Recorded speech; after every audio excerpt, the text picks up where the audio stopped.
우리 찬송하겠습니다. 찬송 90장 찬송하겠습니다. 찬송가 90장.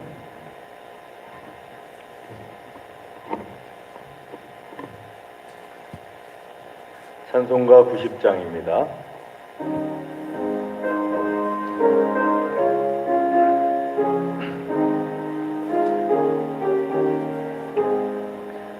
주 예수 내가 알기 전 날 먼저 사랑했네. 그 크신 사랑 나타나 내 영혼 거듭났네. 주 내 맘에 늘 계시고 나 주의 안에 있어 저 포도비유 같으니 참 좋은 나의 친구. 내 친구 대신 예수님 날 구원하시려고 그 귀한 몸을 버리사 내 죄를 대속했네.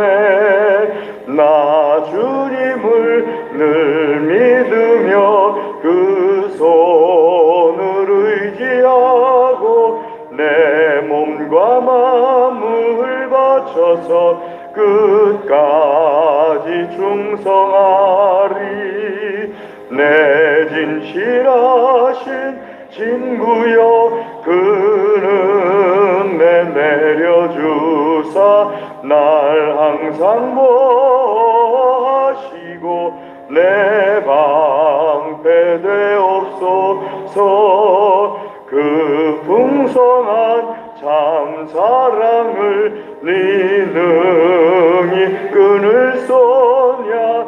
날 구원하신 예수는 참 좋은 나의 친구. 1절합니다. 주 예수 내가 알기 전 날 먼저 사랑했네. 그 크신 사랑 나타나 내 영혼 거듭났네. 주 내 맘에 늘 계시고 나 주의 안에 있어 저 포도비유 같으니 참 좋은 내 친구 대신 예수님 날 구원하시려고 그 귀한 몸을 버리사 내 죄를 대속했네.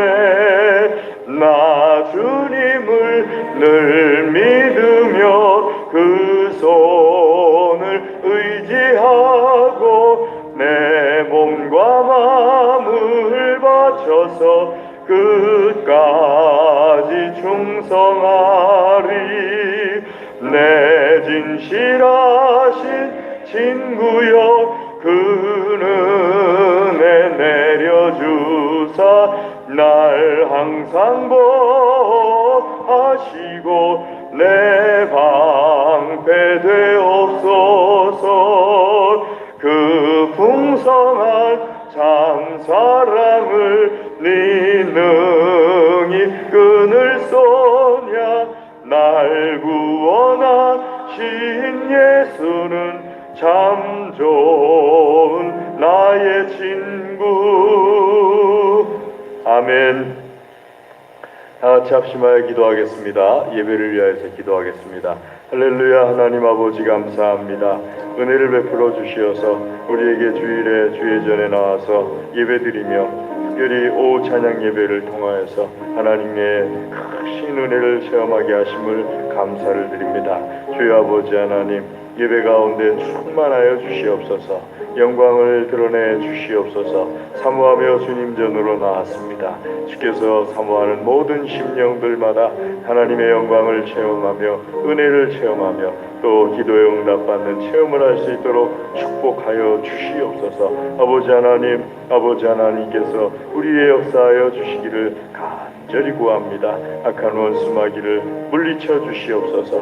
아버지께서 역사하셔서 강권적으로 멸하여 주시옵소서. 오직 성령께서 충만하시고 은혜를 베풀어 주시는 예배 시간 되게 하여 주시옵소서. 홀로 영광 받아 주시옵시기를 간절히 구합니다.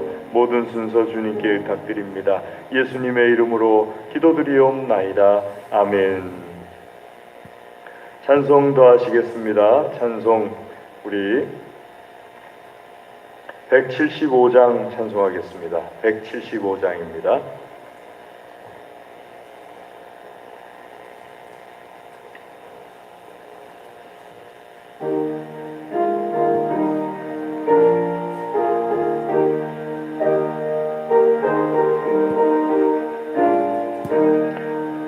신랑 되신 예수께서 다시 오실 때 밝은 등불 들고 나갈 준비 됐느냐. 그날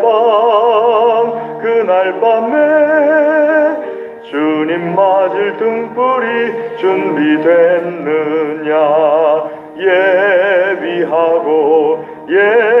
예비하라 우리 신랑 예수 오실 때 밝은 등불 손에 들고 기쁨으로 주를 맞겠네. 주를 나와 맞으라는 소리 들릴 때 기뻐하며 주를 맞이할 수 있느냐. 그날 밤에 주님 맞을 등불이 준비됐느냐. 예비하라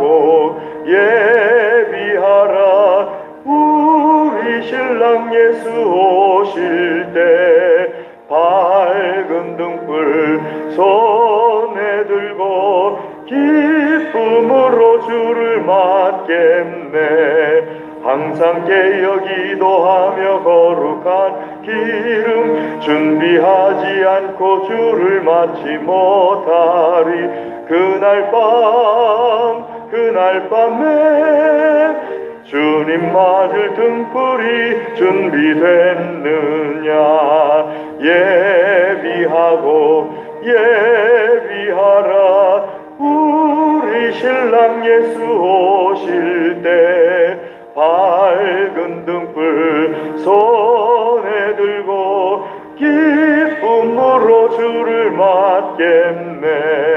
그날 밤에 영화로운 혼인잔치에 기뻐하며 할렐루야 찬송 부르리. 그날 밤에 주님 맞을 등불이 준비됐느냐. 예비하라 우리 신랑 예수 오실 때 밝은 등불 손에 들고 기쁨으로 주를 맞겐. 3절합니다. 항상 깨어 기도하며 거룩한 기름 준비하지 않고 주를 맞지 못하리. 그날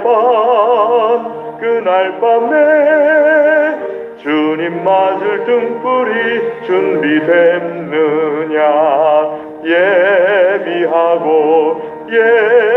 예비하라 우리 신랑 예수 오실 때 밝은 등불 손에 들고 기쁨으로 주를 맞겠네. 그날 밤에 영화로운 혼인잔치에 기뻐하며 할렐루야 찬송 부르리. 그날 밤에 주님 맞을 등불이 준비됐느냐.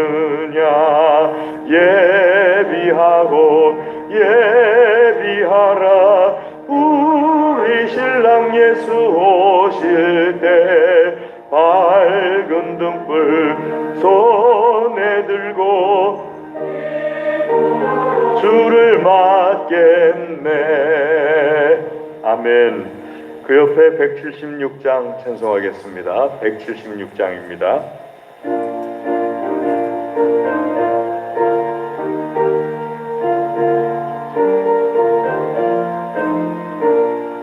주 어느 때 다시 오실는지 아는 이가 없으니 등 밝히고 너는 깨어 있어 주를 반겨 맞으라.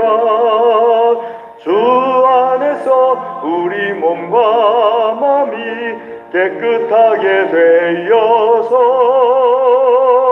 주 예수님 다시 오실 때에 모두 기쁨으로 맞으라. 주 오늘에 다시 오신다면 부끄러움 없을까. 잘하였다 주님 칭찬하며 우린 맞아주실까.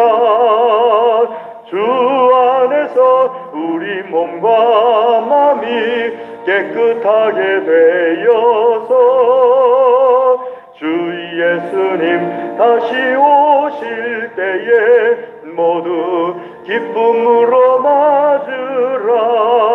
주 예수님 맡겨주신 일에 모두 충성 다했나. 내 맘속에 확신 넘칠 때에 영원한 식 얻겠네.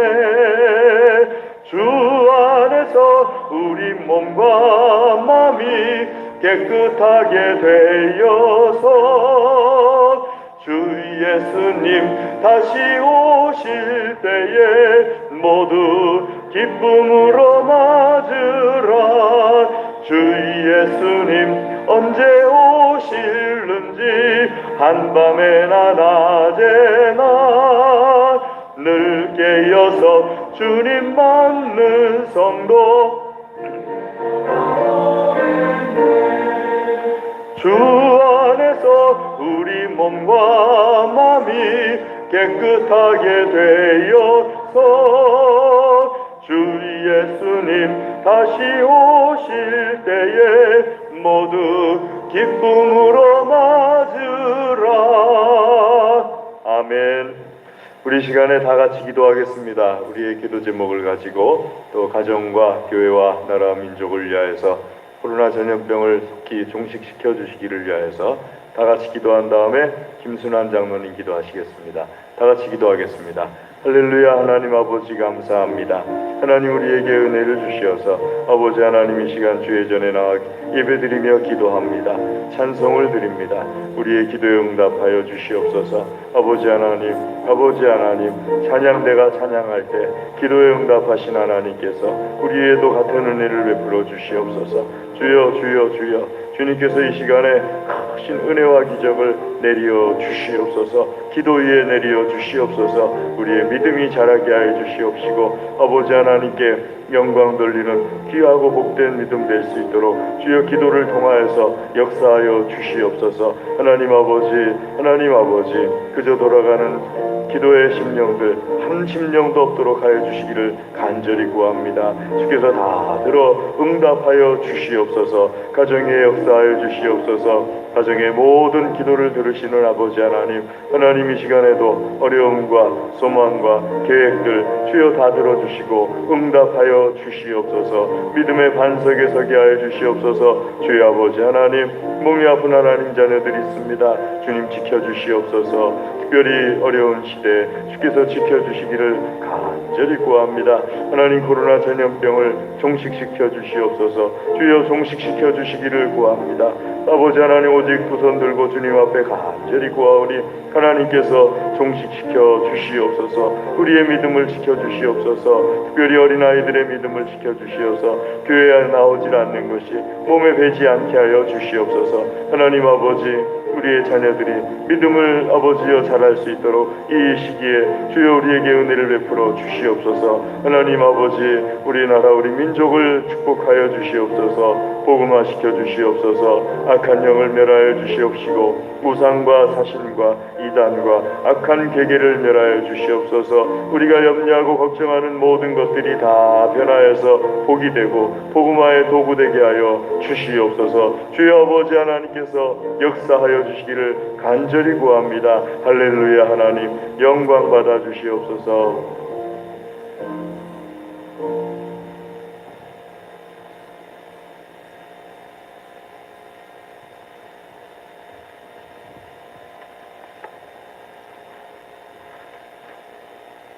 사랑과 은혜가 풍성하신 하나님, 주일 오전 예배를 마치고 오후 찬양 예배로 주님 전에 모이게 하심을 감사드립니다. 이 시간 모두가 간절한 마음으로 주님을 사모하며 뜨겁게 찬송하고 기도할 때 성령의 기름 부음이 우리 안에 가득하게 하여 주시옵소서. 지난 한 주간도 믿음 없이 행한 모든 행위를 용서하여 주시옵소서. 저희가 어려운 일을 만날 때 전적으로 하나님만 바라며 하나님의 뜻을 구하게 하여 주시옵소서. 코로나19로 우리의 생활 영역에서 많은 제약이 따르고 있습니다. 치료제가 하루속히 널리 보급되어 코로나가 종식될 수 있도록 주님께서 보살펴 주시옵소서. 믿음은 들음에서 나고 들음은 그리스도의 말씀으로 말미암는다고 하셨습니다. 오늘도 목사님을 통해 하늘의 양식이 우리에게 전해질 때 위로받게 하시고 힘과 능력을 공급받는 시간이 되게 하여 주시옵소서. 모든 문제와 어려움이 해결되게 하시고 하늘의 지혜를 얻는 시간이 되게 하여 주시옵소서. 또한 저희가 세상을 살면서 주님의 뜻이 어디에 있는지 분별하게 하시고 주님께서 주신 귀한 재능이 복음 전파의 도구가 되게 하여 주시옵소서. 이 모든 말씀을 우리를 죄에서 구원하신 예수님의 이름으로 기도드립니다. 아멘.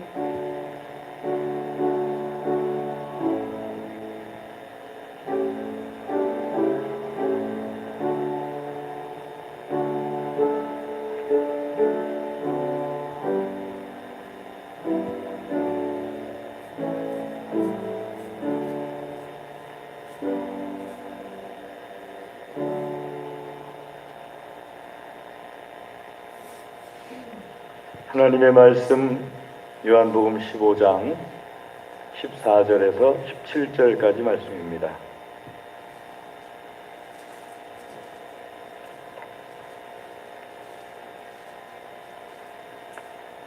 요한복음 15장 14절에서 17절입니다.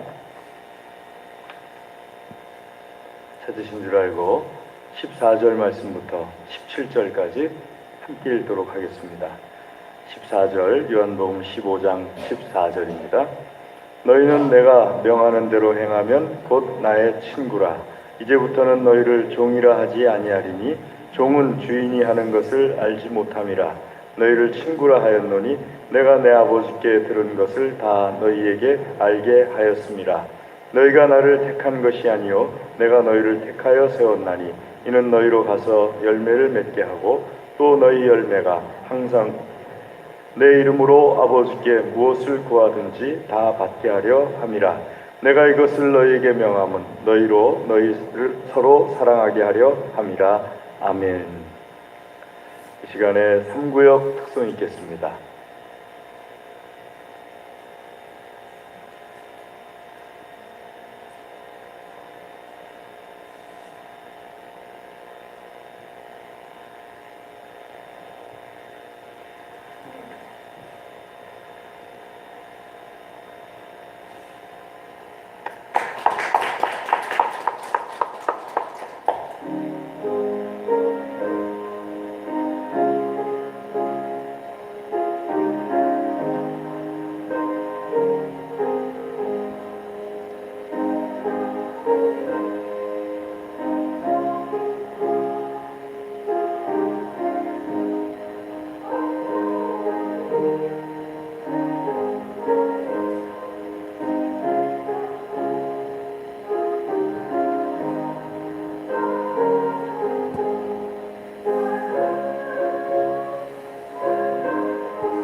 아멘.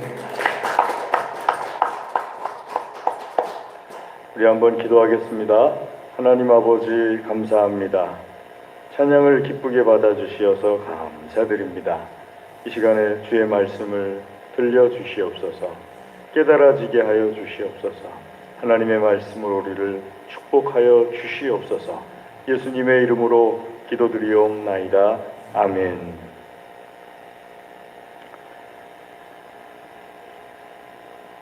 요즘에는 그렇게 기도하는 분들을 거의 찾아보기 힘든데 한 5년 전, 10년 전만 하더라도 하나님에 대한 호칭을 당신이라는 호칭을 사용하는 기도문들이 꽤 있었습니다.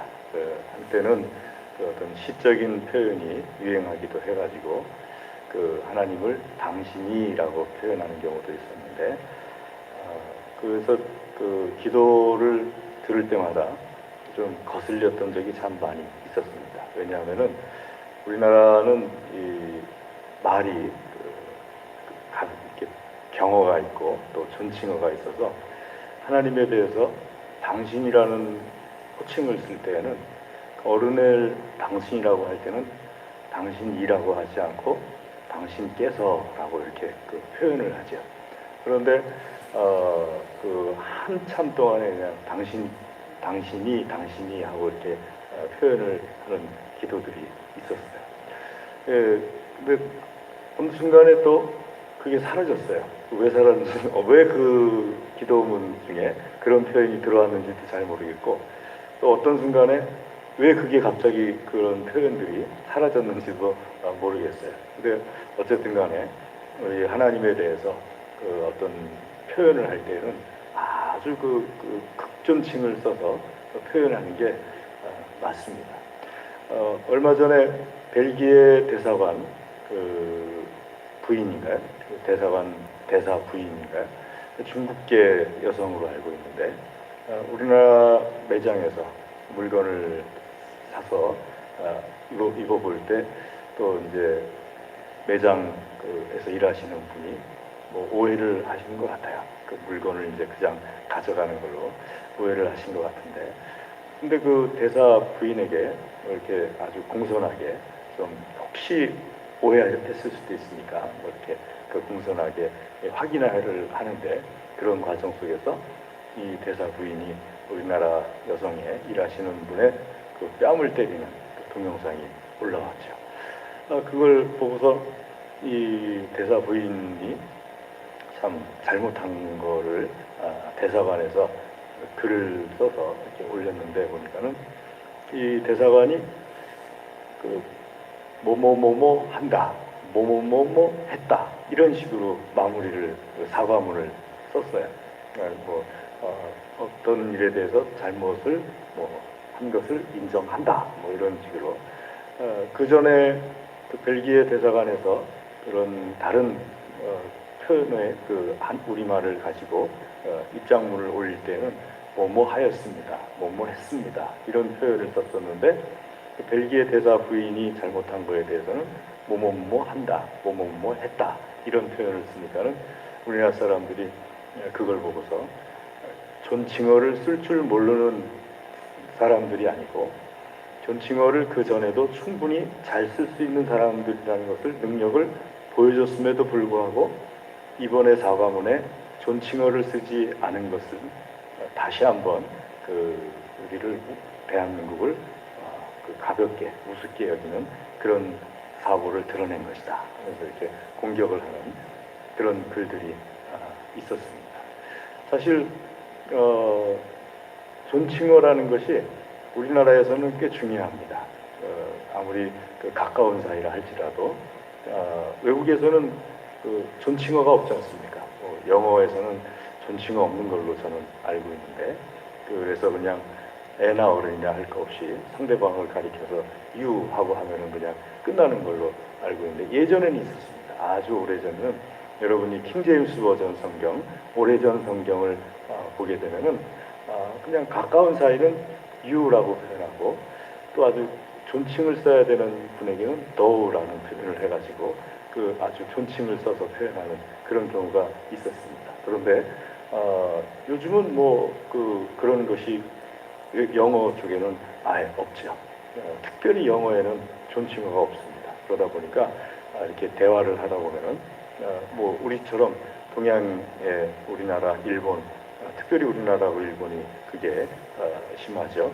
인사를 할 때도 깊숙이 인사하는 것과 뭐 이런 것이 차이가 있는 것을 외국 사람들은 그냥 만나면은 그 어른을 만날 때나 어린아이를 만날 때나 고개 숙여서 인사하는 것은 잘 거의 보기 힘든 그런 모습을 보게 되죠. 자, 그래서 오늘 말씀 속에 이제 그 14절 말씀에 보게 되면은 너희는 나의 친구라 하고 말씀을 하십니다. 그러다 보니까는 예수님을 대해서 찬양에도 그런 게 있어요. 주는 나의 친구, 주는 나의 친구 하는 그 찬양 기억나실 거예요. 주는 내 친구라는 그 찬양이 기억나실 텐데 오해가 생겨나는 것을 보게 됩니다. 그러니까 예수님께서 너희는 나의 친구다 하는 것의 그 의미가 우리가 알고 있는 친구의 의미와 같지가 않아요. 세 가지 적어도 해서 세 가지에서 같지가 않아요. 예수님께서 보통 우리가 친구 하게 되면은 어떤 관계를 친구라고 하느냐 하게 되면은 친구는 그 동등한 관계예요. 내가 선택할 수 있고 그러니까 내가 선택할 수 있어요. 상대방이 마음에 든다. 그러면은 내가 선택할 수 있고 상대방도 선택할 수가 있어요. 그래서 상대방과 내가 동시에 선택하게 될 때 친구가 됩니다. 내가 선택했는데 상대방이 싫어하면 친구가 될 수가 없어요. 상대방이 선택했는데 내가 싫어도 친구가 될 수 없어요. 그런 모든 것들이 좀 지나치면 스토킹이라고 합니다. 그러니까 친구라는 것은 나도 선택하고 너도 선택해가지고 이게 딱 맞아 떨어졌을 때 친구가 될 수 있어요. 근데 오늘 말씀에서는 그런 경우를 벗어나요. 첫 번째로 어떤 면에서 벗어나느냐 하게 되면 친구가 뭐냐 하게 될 때 오늘 말씀의 의미에서 예수님에 관련된 것을 알려줄 때 성경에 보면은 하나님께서 어떤 사람을 대상으로 하실 때 친구라고 표현하신 경우가 딱 두 번밖에 없어요.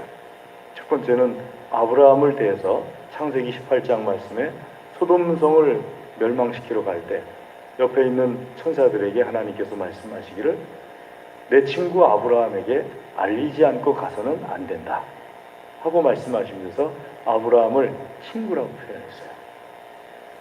그리고서는 이제 수천 년이 흐른 다음에 예수님께서 제자들을 향하여서 친구다 하고 표현을 하셨어요.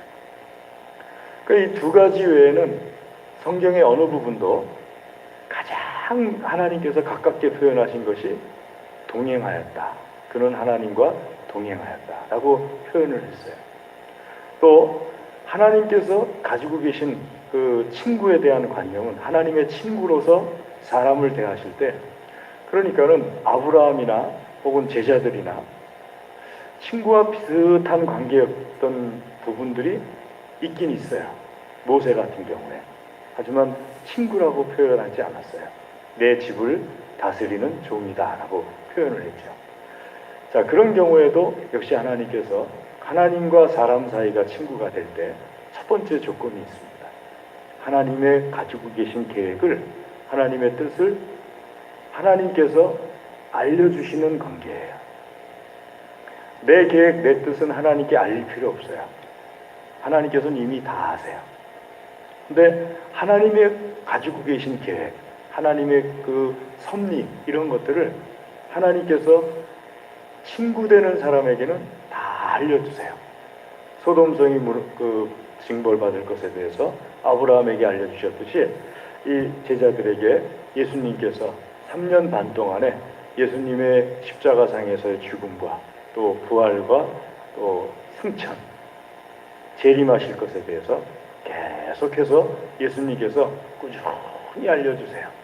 그런 의미에서 예수님께서 제자들을 향하여서 친구라 하고 말씀하시는 겁니다. 그러니까 우리가 주는 나의 친구하고 찬양할 때 내가 생각하는 친구의 개념이 예수님께서 말씀하시는 친구의 개념과 다를 수 있어요. 내가 생각하는 친구의 개념은 친밀하다는 뜻인 거예요. 뭐 어깨동무도 하고 하는 그런 뜻에 내가 예수님을 친구다라고 알고 있는 건데 정말 잘못된 생각입니다. 예수님은 한 번도 그런 의미에서 예수님과 나와 친구다라고 말씀해 주신 적이 없어요. 그냥 친구라는 단어 딱 그거 하나를 우리 정서에 맞게 적용한 거, 내가 적용한 거예요. 하나님의 뜻, 예수님의 뜻과 관련 없이 내가 적용한 거예요. 그러니까 내가 믿음이 없는 약한데도 주는 내 친구, 이거 말도 안 되는 소리예요. 예수님께서 나를 친구로 말씀하실 때는 예수님의 계획에 대해서 내가 알아들을 수 있을 때예요. 두 번째로는요, 예수님께서 친구라고 말씀하시는 뜻의 의미가 무엇이냐 하면은요, 예수님께서 택하신 거예요. 16절 말씀 같이 한번 읽도록 하겠습니다. 시작. 너희가 나를 택한 것이 아니요 내가 너희를 택하여 세웠나니. 아멘. 너희가 나를 택한 것이 아니다. 내가 너희를 택하여 세웠다. 예수님을 우리가 택할 수 있느냐? 예수님께서 감추시기로 하시면은 우리는 예수님을 볼 수가 없어요. 여러분, 예수님이 지금 이 자리에 계신데도 우리는 사실 볼 수가 없어요. 우리가 얼마나 연약한 존재인가 하는 것을 알아야 돼요. 그래서 예수님께서 일방적으로 택하여 세웠다. 그러니까 예수님이 택하지 않으면은 예수님의 친구가 될 수 없어요.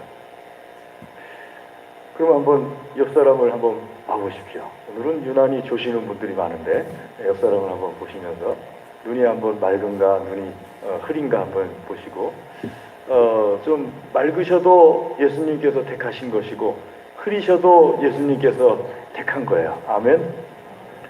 흐리다고 해가지고 저렇게 흐린 사람을 예수님이 택하셨을까? 예수님이 택하신 거예요.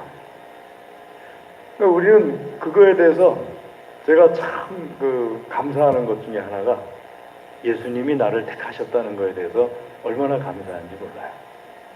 만약에 내가 예수님을 택하는 거였더라면 예수님이 가만히 계시고 내가 예수님을 택하는 거였더라면 우리는 구원받지 못했을 거예요.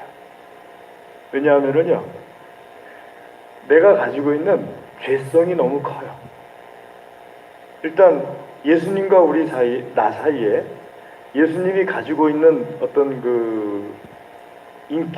인격이 아니죠. 신격과 내가 가지고 있는 인격의 차이가 너무 커요. 그러니까 우리가 택하라고 예수님께서 우리에게 보여주시지 않았을 때는 늘 예수님을 대적했어요. 예수님을 공격하고. 그게 2000년 가까운 우리의 역사예요. 여러분, 우리나라 역사를 한번 보세요. 내가 택하는 거라면은 언제 한번 예수님을 택한 적이 있는가? 예수님이 예수님의 종들을 보내셔가지고 우리나라에서 목숨 흘려가면서 예수님을 드러내 주셨기 때문에 우리가 예수님을 택할 수 있도록 큰 은혜를 받은 거예요. 엊그제 인도에서 50대 한국인이 코로나에 걸려서 사망했다고 할 때 저는 조금 느낌이 안 좋았어요. 저 한국인이 선교사일 수 있겠다라는 생각이 딱 들었어요. 그래서 저희 교단에 연락을 해봤어요. 교단에 연락을 해서 뉴스에 나온 그 한국인이 혹시 선교사입니까? 하고 연락을 했더니 예, 맞습니다, 목사님. 우리 교단 선교사입니까? 아닙니다. 우리 교단이 아니고 감리교 선교사입니다. 감리교 선교사님이 이제 코로나에 걸려서 병원이 없잖아요. 그러니까는 어떻게 하질 못하고 소천하신 거예요.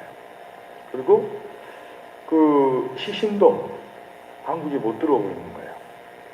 비슷한 경우가 그 앞에 또 있었어요. 인도네시아에 있는 선교사가 코로나에 걸렸을 때 교단에서 명성교회 도움을 받아가지고 전용기를 띄웠어요. 그 선교사 한 사람을 코로나에 걸려서 타국에서 죽게 할 수는 없다. 그래가지고 교단에서 전용기를 띄웠어요. 전용기 한 번 띄우는데 1억 5천 정도 들어간답니다. 근데 그 명성교회에서 이제 도와준 이유가 뭐냐면은 타국에서 하나님의 복음을 전하기 위해서 애쓰고 있는 선교사님을 거기서 그냥 그 치료도 못 받고 하게 할 수는 없다. 그거 비용을 전적으로 우리가 댈 테니까 모시고 들어와라. 해가지고 이제 전용기를 띄워서 인도네시아에 있는 선교사님을 모시고 들어왔어요. 그런데 너무 심각해져가지고 결국은 소천했어요. 제가 그걸 이렇게 과정을 지켜보면서 무슨 생각을, 그러니까 마음속으로 한편으로는 선교사님들이 코로나 상황 속에서도 그 자리를 지켜줬으면 하는 바람이 한쪽에는 있고, 그러면서 또 한편에서는 권하진 못하는 거죠. 왜냐하면 목숨이 위태할 수가 있잖아요. 실제로 소천하는 분들이 나오고 있고. 자, 그런 속에서 하나님께서 보시기에 이런 그 하나님의 종들이 힘든 코로나 상황 속에서도 인도네시아 얼마나 힘들어요. 인도 얼마나 힘듭니까? 하루에 100만 명씩 나온답니다. 병원도 없어요. 그런 곳에서 복음을 전하기 위해서 하나님의 종들을 보내요. 그리고 그 종들에 의해서, 하나님의 종들에 의해서 사람들에게 복음을 전하요. 그거 없으면은요, 우리 힘으로 예수님을 선택한다? 절대로 일어날 수 없는 일이에요. 죽었다 깨어나도 못 일어나요. 그래서 한때 하나님을 믿고 예수님을 믿는 것이 내가 선택하는 거다. 이 생각과 하나님께서 은혜를 베풀어 주셨기 때문에 내가 선택하는 거다. 이것과 큰 어떤 그 토론이 있었습니다. 근데 그 토론의 결과는 뭐 안 받아들이는 쪽에서는 안 받아들이겠지만, 그 토론의 결과는 우리는 하나님을 알아보고 예수님을 알아볼 수 있는 어떤 눈이 완전히 죽어 있기 때문에 하나님께서, 예수님께서 우리의 눈을 열어주시지 않으면은 도저히 예수님을 선택할 수가 없다. 예수님께서 우리의 눈을, 죽어 있는 눈을, 이게 잠들어 있는 게 아니고 죽어 있는 거기 때문에 죽어 있는 눈을 열어주셨기 때문에 그 열어주신 은혜에 대해서 우리가 예수님을 선택하는 것이다. 그게 오늘 말씀에 있는 친구라는, 예수님께서 너희는 나의 친구다 하실 때 내가 너희를 택하여 세웠다 하신 말씀의 의미예요. 내가 예수님 믿었잖아요. 아니에요. 예수님이 열어주시지 않으면은 내가 예수님을 선택할 수가 없어요. 세 번째로 오늘 말씀의 17절 말씀 보게 되면요, 예수님께서 말씀하시는 친구라는 의미가 어떤 것이냐 하게 되면 함께 읽도록 하겠습니다. 내가 이것을 너희에게 명함은 너희로 서로 사랑하게 하려 함이라. 내가 이것을 너희에게 명함은 너희로 서로 사랑하게 하려 함이라. 명령을 주셨어요. 명령을 주는 관계예요. 예수님의 말씀하시는 친구 관계는. 우리가 보통 생각하는 친구는요, 명령을 주는 관계가 아니에요. 요즘 뭐 가스라이팅인가 뭐 이게 그 신문에 나오던데요. 가스라이팅이 뭔가 했더니 저는 처음에 이렇게 보면서 이 가스라이터를 잘못 쓴 건가? 이 가스라이팅이 뭔가 하고 생각을 했어요. 그 라이터 중에 보면 기름 라이터가 있고 가스라이터가 있는데 이 가스라이터를 잘못 쓴 건가? 근데 가스라이팅이 뭔가 했더니 심리학적인 용어더라고요. 내가 어떤 사람을 심리적으로 조종을 하는 거예요. 그래서 그 사람이 그 심리적인 조종에 의해서 자기가 원하지 않는 행동을 하게끔 만들어버리는 거예요. 심지어는 스스로 목숨을 끊게도 할 수 있대요. 이 가스라이팅에 걸리면은요. 심리적인 조종에 의해서. 그러니까 사람이, 그래서 내가 누군가를 조종하기 위해서 친구를 한다, 연인이 된다, 이런 거는 없죠. 우리는 친구라고 하면은 서로 간에 인격을 존중하고 서로 사랑하고 이런 거지, 그런 건 없죠. 근데 예수님께서 말씀하시는 친구는 뭐냐 하게 되면요, 예수님께서 말씀하시는 친구는 예수님의 명령을 듣는 사람을 가리키는 거예요. 예수님께서 말씀하시는 그 명령을 들어요. 자, 그러면은 우리가 생각하는 친구라는 개념하고 예수님께서 말씀하시는 너는 내 친구라, 너희는 내 친구라는 개념이 다르죠. 그런데 우리는 예수님께서 말씀하신 너희는 내 친구라 하는 개념을 이해하거나 받아들이지 않고 우리가 생각하는 개념으로 예수님을 친구다라고 얘기를 하니까 얼마나 잘못된 거예요. 그렇게 예수님에 대해서 친구라고 말할 거면은 친구라고 하는 것이 굉장히 예수님께 대해서 망령되이 일컫는 행동이 되는 거예요. 그러니까 우리가 참 조심해야 될 게 똑같은 용어를 사용하면서도 주는 내 친구 하는 용어를 사용할 때 여러분들이 찬양할 때 흥겹게 주는 내 친구라 주는 내 친구라 하면서 찬양을 부르는데 마음속으로는 이런 게 있어야죠. 예, 주님, 저는 주님의 명령을 듣는 자입니다. 주는 내 친구라. 예, 주님께서 온전히 저를 선택했습니다. 주는 내 친구라. 예, 주님은 저에게 주님의 계획을 늘 알려주십니다. 이런 내용이 담겨 있을 때 주는 내 친구예요. 그게 아니고 나 주님하고 아주 친합니다. 가깝습니다. 이런 의미라면은 성경에서 하나님께서는 그런 의미의 친구를 말씀하신 적이 한 번도 없어요. 대단히 잘못된 어떤 표현을 예수님에 대해서 하나님에 대해서 할 수가 있어요. 그래서 심지어는 어떤 분들은 하나님께서 예수님께서 우리를 친구라고 하셨는데 내가 우리 보통 친구들끼리 하는 그런 다정스러운 표현을 하는 게 뭐가 잘못된 것이냐 하고 반문하시는 분들이 있는데 이런 의미에서 잘못된 거예요. 성경에 없는 의미라는 것이죠. 특별히 우리나라의 친구의 의미는 같은 연령대예요. 외국에는 나이가 많으신 분하고 나이가 어린 사람하고 친구가 되는 경우도 있는데 우리나라는 그렇지 않아요. 저도 가끔 가다가 저희 동료 목사님들이 우연찮게 제가 신대원에 들어갈 때 제일 어렸어요. 저희 또래도 10명이 있었는데 제 또래가 10명이 있었는데 저만 붙었어요. 그리고는 나머지 분들이 다 2살 위에요. 근데 이 2살 위에 분들이 저를 그분들 모임에 넣어줬어요. 혼자 2살 어린 신학생이 혼자서 다니는 게 안 돼 보였는지 너도 이제부터 우리 모임에 들어와. 이게 2살 모임 위에 모임에 들어갔어요.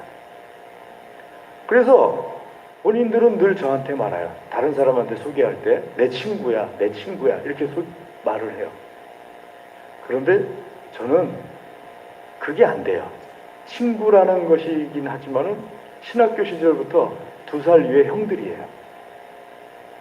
그러니까 저는 다른 사람에게 말할 때 형들이에요 하고 얘기를 해요. 근데 그분들은 옆에 있다 그 말 들으면 친구예요 이 얘기를 또 해요. 저는 그 생각을 하면은 예수님과 우리 관계가 이 표현하고 너무 비슷하다. 예수님이 친구라고 표현해 주는 거긴 하지만은 우리는 예수님께 대해서 친구라는 표현을 쓰질 않아요. 저는 언제나 주님의 명령을 듣는 사람입니다. 저는 언제나 주님으로부터 주님의 계획을 듣는 사람입니다.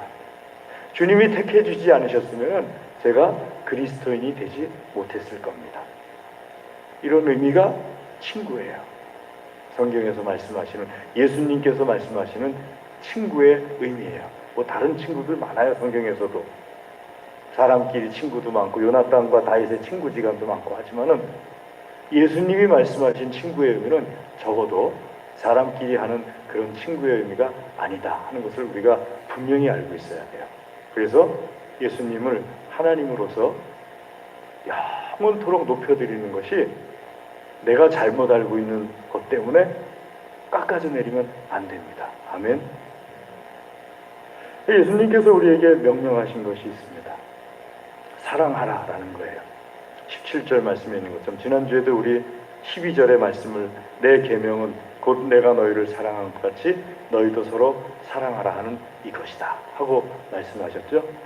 그러니까 열매가 어떤 것이냐 하게 될 때, 우리 지난주에 예수님이 말씀하시는, 우리에게 기대하시는 열매, 사랑, 기쁨, 이런 것들을 함께 나눴지 않습니까? 기본적으로 예수님께서 우리에게 기대하시는 열매, 명령은 사랑이에요. 성도 간에 서로 사랑하는 것. 그 사랑을 어떻게 해야 될 것이냐 하고 나눈다면요, 그 사랑은 먼저 기도해야 됩니다. 여러분, 교우들끼리 기도해야 돼요. 주일날 교우들이, 우리 구역 식구들이 안 나왔어요. 관심을 갖고서 저에게 물어보셔야 돼요. 우리 구역에 누구누구 나왔습니까? 왜냐하면 1부에 나왔을 수도 있고 2부에 나왔을 수도 있으니까 누구누구 나왔습니까? 하고 물어보셔야 돼요. 1년이 넘도록 코로나 시국이잖아요. 그러니까 물어보셔서 주일날 교회 나오지 않았다 그러면은 기도하시고 알아보시고 그래야 되는 거예요. 주일날 교회 나오지 않았는데 1년 넘도록 나오지 않았는데도 내가 한 번도 전화해 본 적도 없고 한 번도 기도해 본 적도 없다. 예수님께서 말씀하시는 사랑의 명령을 기억해야 됩니다. 그리고 기도해야 되는 거예요. 그분들을 위해서. 자, 사랑은 뭐냐 하면은요, 곤경에 빠졌을 때 도와주는 거예요. 내 친구가 곤경에 빠졌을 때. 그게 사랑이에요. 곤경에 빠졌는데 돕질 않아요. 지난번에 우리 그 미국에 보니까 아시아계 필리핀 분이라고 그러는데 예배를 드리고 오는데 흑인 남자가, 난 흑인들은 정말 이해가 안 가요. 자기들도 맨날 차별을 받으면서 또 아시아 사람들은 또 차별을 해요. 그러니까 차별받는 사람이 더 무서운 것 같아. 그렇게 또 차별을 해요, 아시아 사람들. 그 흑인 여성이 교회를 다녀오시다가 60대 되신, 더군다나 그 건장한 남성이, 흑인들 얼마나 커요, 큰 사람들은. 막 190cm, 2m 막 돼버리잖아요.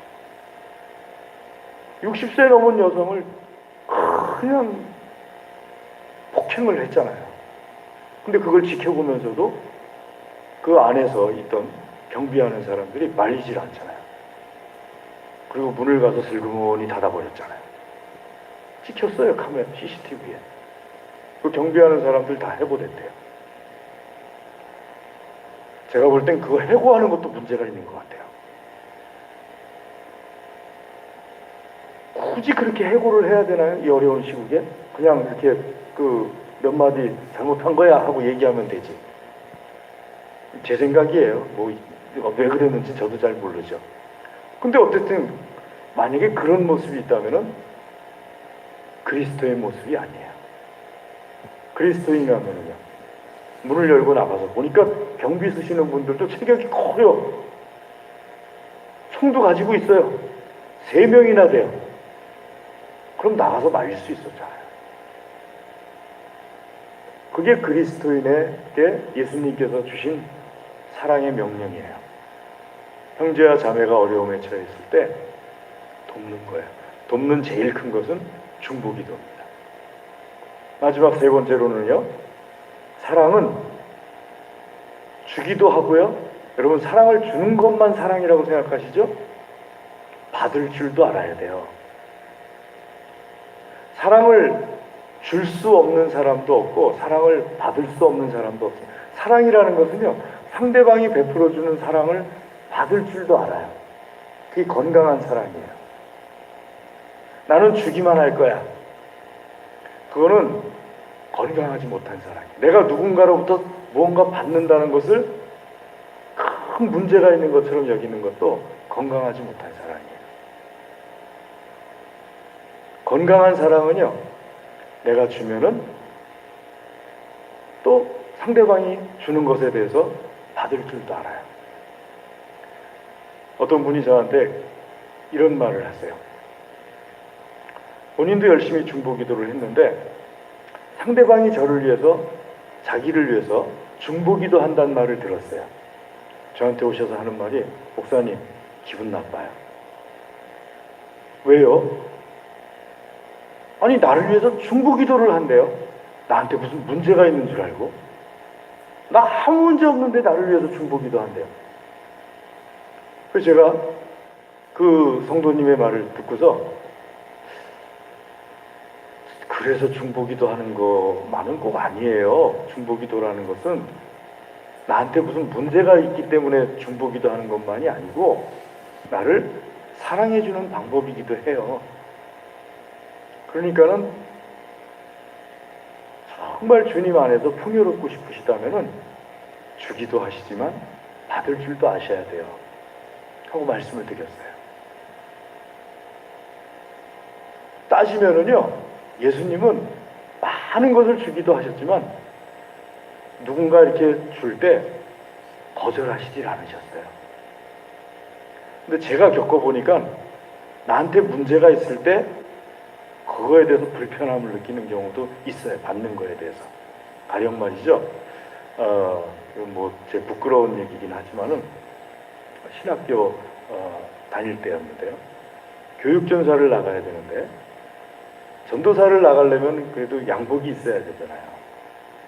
근데 이제 우유 배달도 그만뒀고 학교에서 장학금 타서 다니는 입장이고 집에서는 돈도 안 주고 그래가지고 참 그 가난한 신학생, 이름만으로도 유명한 가난한 신학생, 그 가난한 신학생 시절, 그러니까 한 3학년 초였던 걸로 기억나는데 그때는 너무 가난했어요. 책을 살 돈이 없어가지고 그 과가 시작되면은 그냥 이렇게 그 옆에 앉아가지고 책을 그냥 복사해서 갖다가 이렇게 놓고 보든지 뭐 이렇게 그럴 정도로 아주 없었어요. 그런데 집사람이 교육전사를 나가야 되니까 저를 데리고 영등포에 있는, 그 당시에는 지금은 어떤지 모르겠습니다. 영등포역 앞에 쭉 맞은편을 보면 오른쪽이었던 걸로 기억나는데 양복집들이 있었어요. 그래서 가서 양복을 하나 이렇게 딱 고르는데 그 양복을 들어가서 골라서 이렇게 입어보라고 하는데 짜증이 나더라고요. 막 화가 나고. 그래서 제가 그날 저녁에 어쨌든 양복을 사서 이제 입었어요. 입고서 그러고서 이제 교육전사니까 그 양복을 입고 가서 근데 제가 참 너무 궁금했어요. 아니 옷 받아 입으면서 왜 짜증이 나지? 옷을 받아 입는데 왜 화가 나지? 근데 가만히 저에 대해서 기도하면서 분석을 해보니까 열등감이 있더라고요.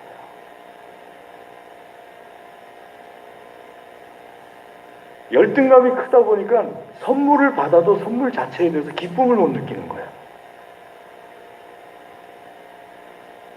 그래서 제가 교인들이, 남편들이 아내들에게 끌려 들어가지고 아내들이 좀 이렇게 좋은 거 사주려고 할 때, 아이, 됐다고 그러니까 막 이렇게 나오면은 제가 그 교우들에게 알려줘요. 열등감이 있어요. 소리 알려줘요. 제가 겪어보니까. 내가 벌어다 주는 돈이 많지가 않은데 부인한테 이렇게 좋은 걸 얻어 입으려니까 미안한 것이 그 이유 중에 하나가 있더라고요. 그러니까 우리가 하나님의 안에서, 예수 그리스도 안에서 건강하다 그러면은요 사랑을 베풀 줄 알아요. 주는 건 저도 참 좋아했어요. 봉사하는 거 참 좋아하는데 누가 준다 그러면은 건강치 않은 거예요. 예수님은 말씀하시기를 서로 사랑하라 명령하셨어요. 그것은 주기도 하고 받기도 하라 그 뜻이에요. 아멘. 자, 그래서 오늘 이 말씀을 통하여서 우리가 예수님께서 말씀하신 친구가 어떤 의미인지, 특별히 그 친구 되신 하나님의 사람들에게 예수님께서 사랑이라는 명령을 주신 의미가 무엇인지 살펴봤습니다. 우리가 아는 친구라는 의미로 예수님께서 말씀하시는 친구라는 의미를 오해하시지 마시기를 주의 이름으로 권면합니다. 기도하겠습니다. 하나님 아버지 감사합니다.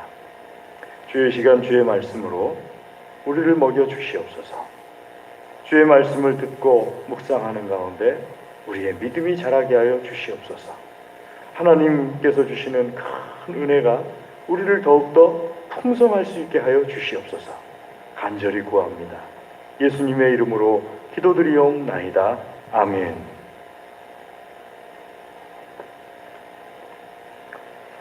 우리 교회 소식은 주보를 참고해 주시기 바랍니다.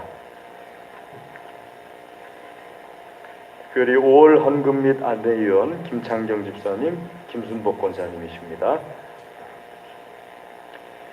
5월 헌금 안내위원 하실 때 그 일부 예배 헌금 안내위원은 대표기도 하신 분이 헌금 하나님께 드리는 역할을 하시는 거고요.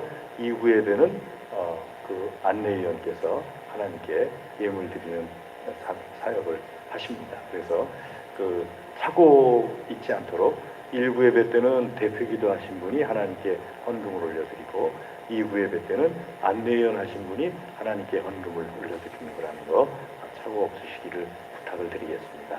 우리 찬송 621장 찬송하겠습니다.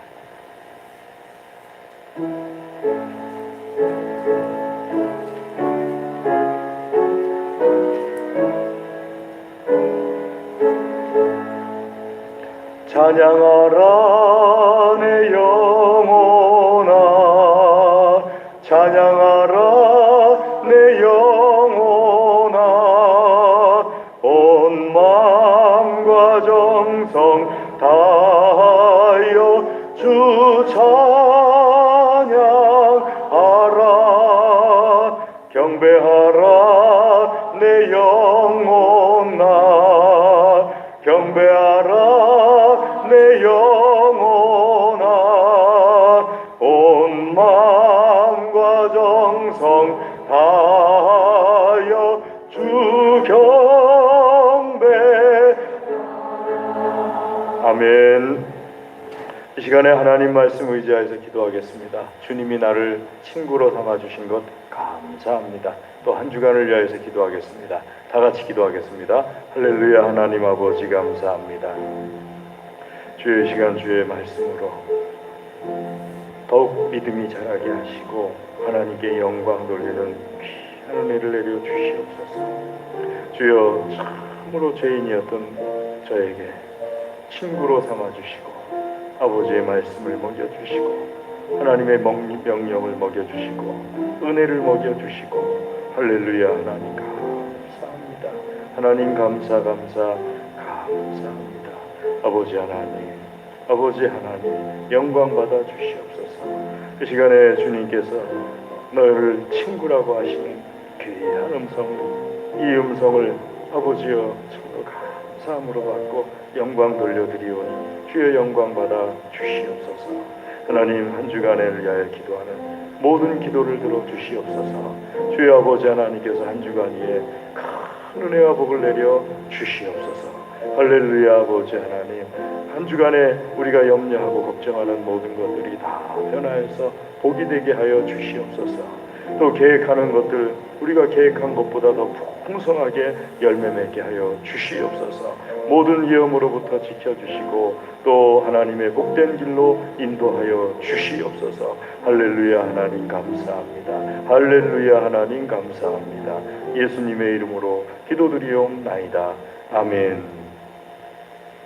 지금은 우리 주 예수 그리스도의 은혜와 하나님 아버지의 무한하신 사랑과 성령님의 교통하심이 하나님께서 사랑하시며 복 주시기를 원하시는 사랑하는 하나님의 모든 자녀들 위해 이 시간 드린 모든 기도 위에 주신 한 주간 위에 영원토록 함께하옵시기를 간절히 축원하옵나이다. 아멘.